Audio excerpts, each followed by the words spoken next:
faço para aprender 3 idiomas ao mesmo tempo?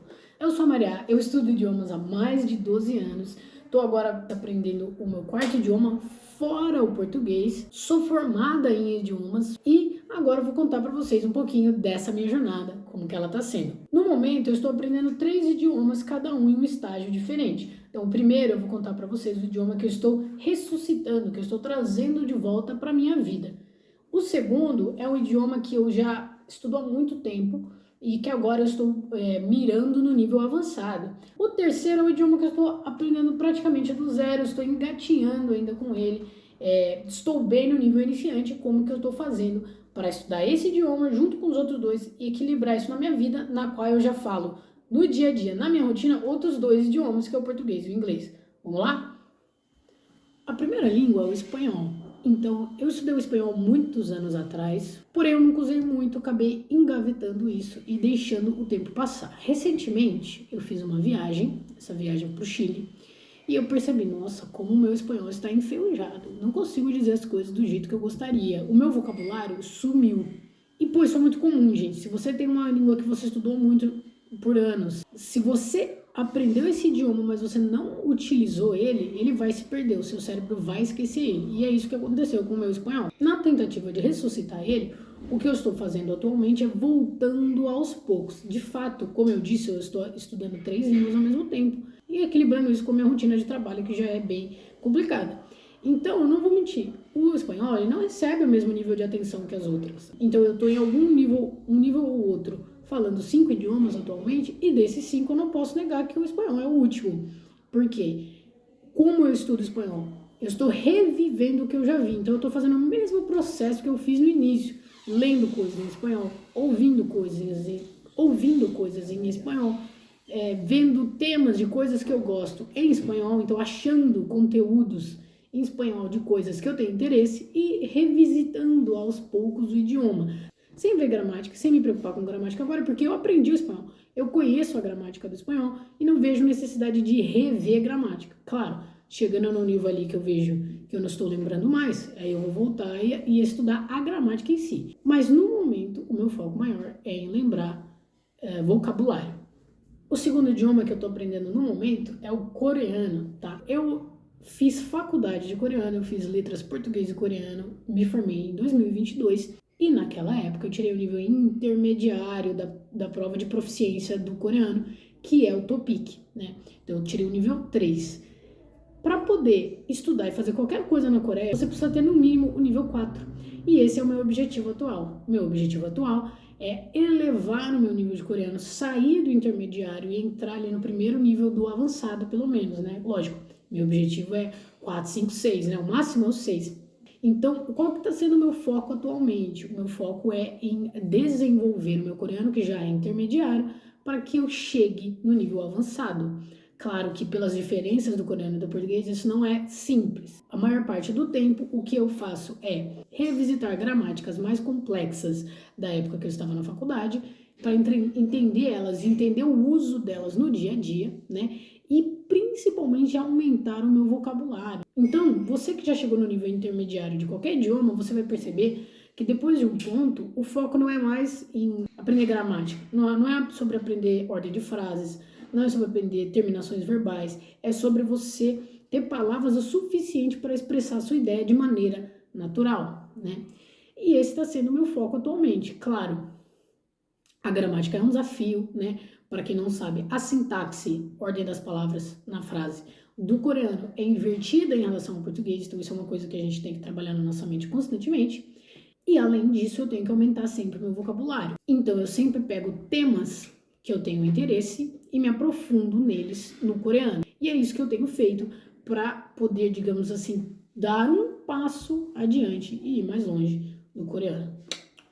Terceiro idioma que eu estou aprendendo no momento é o japonês. Desde que eu comecei a faculdade, eu comecei a ganhar muito interesse em línguas asiáticas e eu pensei, a próxima tem que ser o japonês. E assim como você que está me assistindo talvez tenha dúvida se você consegue estudar 2 idiomas ao mesmo tempo, eu fiquei na dúvida, falei assim, não, eu acho que eu só vou estudar o japonês quando o meu coreano estiver muito avançado. E aí depois eu cheguei à conclusão que não, eu ia estar que isso não ia, eu nunca ia estar confortável 100% para aprender mais um idioma com os outros, né? Então eu falei, vamos embora assim mesmo, e comecei. E agora eu estou engatinhando no japonês. Claro que por estar com essas outras duas línguas tomando um pouco do meu tempo atualmente, eu não consigo me dedicar ao japonês com a mesma frequência e intensidade que eu me dediquei, por exemplo, ao inglês 15 anos atrás, que era 8 horas por dia de inglês na minha vida constantemente. Hoje eu me dedico ao japonês talvez 30 minutos por dia, 40 minutos por dia, assim, muito, porque eu não tenho mais do que isso para me dedicar. E o foco, eu comecei só com o Duolingo, simples assim, só para poder realmente ter um contato com a língua, com o vocabulário e a ouvir mais. E aí, com o tempo, eu fui assistindo vídeos, vendo como escreve kanji. Se você que está me vendo tem algum interesse em idioma, você já deve ter percebido que o japonês, a escrita do japonês é muito complexa, né? Ela é um caso à parte, assim, de dificuldade para quem está aprendendo o idioma. E eu tô nesse desafio de aprender os kanjis, aprender como se escreve, aprender, enquanto isso, aprender o vocabulário, aprender a estrutura de sintaxe. Aí é uma coisa que o coreano me ajuda muito. Eu não tenho dificuldade com a sintaxe do japonês por já conhecer a sintaxe do coreano, elas são praticamente iguais. E o que eu tô fazendo é isso. Faço os exercícios por meio do Duolingo, vejo conteúdos de curiosidades, questões culturais também, principalmente no YouTube, e assistindo um anime, alguma coisa do tipo. Por quê? Porque isso me dá acesso à forma com que as pessoas falam o idioma no ambiente que o idioma acontece, que é ali o Japão, certo? Eu, como professor de inglês há mais de 8 anos, e uma pessoa que está aprendendo o seu quarto idioma agora, que é o japonês, eu posso te dizer com certeza que 2 horas de apostila não é melhor do que meia hora de apostila e 1 hora de um filme, de uma série, de um anime, de um vídeo que você queira ver, tá certo? Se você chegou até aqui, o que eu queria te falar era isso. Então, há formas diferentes de estudar cada idioma em cada nível. Posso até entrar nesse detalhe em próximos vídeos, tá? Como que eu estudo, como que é a minha rotina de estudo para espanhol, como é a minha rotina de estudo para coreano, japonês, etc. Como que você começa um idioma, como você ressuscita um idioma. Eu posso fazer isso nos próximos, isso é legal. Agora, a minha mensagem para você é: comece do jeito que você puder. Se você vai começar do zero e você tem uma apostila antiga e a vontade de aprender um idioma, já é o suficiente.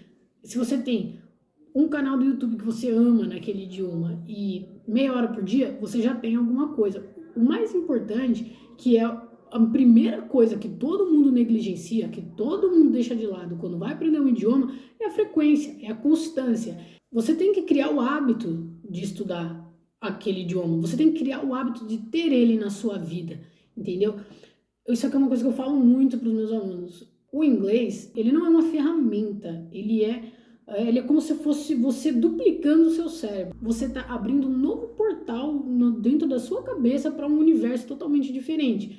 Se você tratar aquilo como uma ferramenta, como aprender a pregar um quadro, aprender a trocar a resistência de um chuveiro, se você pensar em aprender um idioma da mesma forma que você pensa em aprender uma habilidade, você provavelmente vai encontrar muito desafio no seu caminho, certo?